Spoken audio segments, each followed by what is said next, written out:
Our next presenter is Sergey Kononuchenko, Deputy Permanent Representative to the Russian Federation to the United Nations. Please.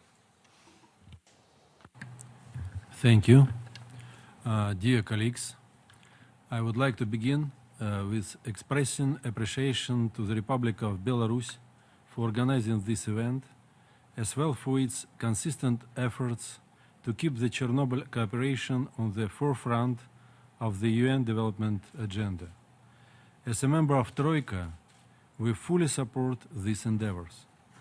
Last year marked the 30th anniversary of Chernobyl.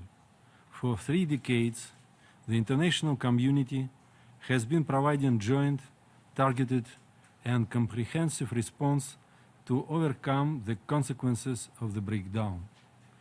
We all learned our lessons from the incident and attached significant efforts to ensure that Chernobyl effects are properly mitigated and people affected receive the international support they need. We were encouraged to see that the recent UNJ resolution on persistent legacy of Chernobyl was adopted unanimously, with dozens of states joining as co-sponsors, including the Russian Federation. That clearly indicates that commitment of international community to the restoration of affected territories in line with the Minsk Ministerial Declaration of April 2016, and in this sense, the resolution lays the foundation for a new period of Chernobyl cooperation that would succeed the 2016 decade of action. The Russian Federation stands ready to extend participation in the activities on Chernobyl restoration. Being actively engaged in targeted projects implemented in the affected territories, we stand ready to further utilize our science and technological potential for the sake of overcoming the long-term consequences of the breakdown under the able leadership of UNDP. We join others in commending implementing partners for the timely completion of the first phase of the shelter project.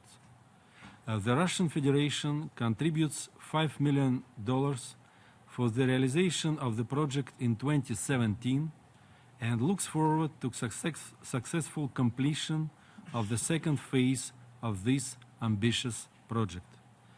Significant results were also achieved in the Russian Federation.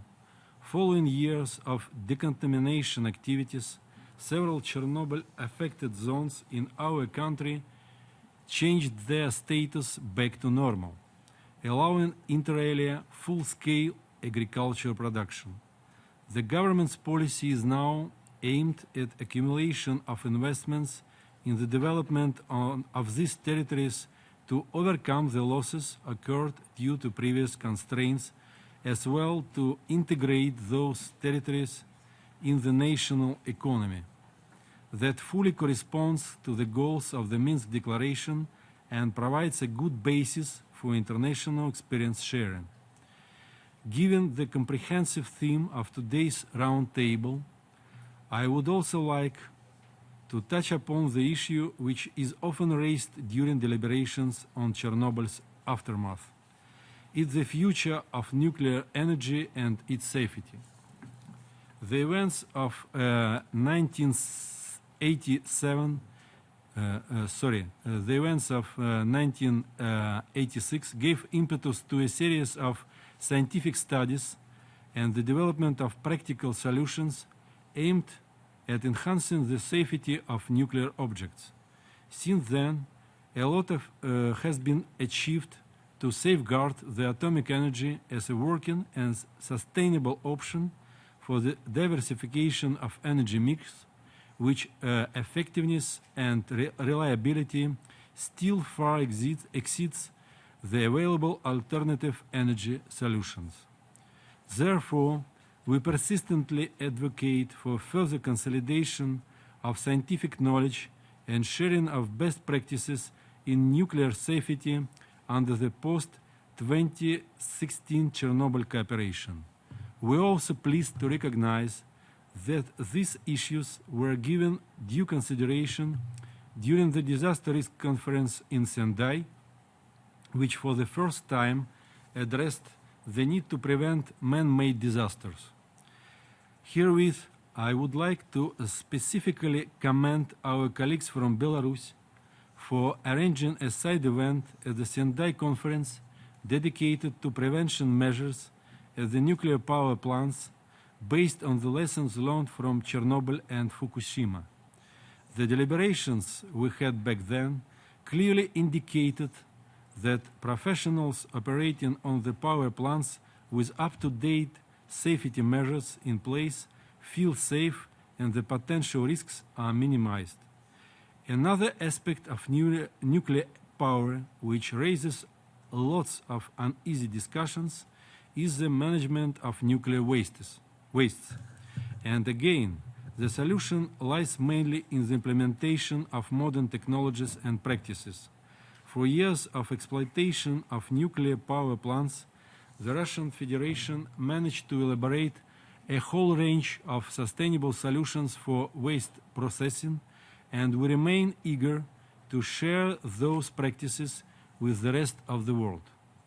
Just recently, for instance, we supported a UNDP project on rehabilitation of uranium storages in the Kyrgyz Republic, which was implemented in partnership with the Russian Atomic Energy Rosatom. So, like I said, there are issues in relation to nuclear energy which need to be raised and thoroughly discussed. That would guarantee that the decisions taken are well informed and possible concerns are properly addressed. We are open to such dialogue, both under the umbrella of Chernobyl cooperation and at large. To conclude, I would like to pay tribute to hundreds of thousands of Chernobyl liquidators who gave up their lives and well-being for the sake of future generations. On the occasion of 30th anniversary, our government has organized a series of commemoration events, including exhibitions and documentaries across the country. The scale and outreach of these events, as well as the public interest they accumulated, shows that the heroic deed of those people is not forgotten. We will make all possible efforts to make sure that those affected by Chernobyl continue to enjoy social protection policies and benefits under the federal programs implemented across the Russian Federation. And finally, I would like to express appreciation to UNDP and personally to its previous administrator, Madame Helen Clark, for her distinguishable efforts to keep the high profile of the Chernobyl dossier. We hope that the new administrator would extend his support to Chernobyl cooperation, taking into account its essential meaning for the sustainable development of the affected countries. I thank you. Thank you so much, Mr. Kononuchenko.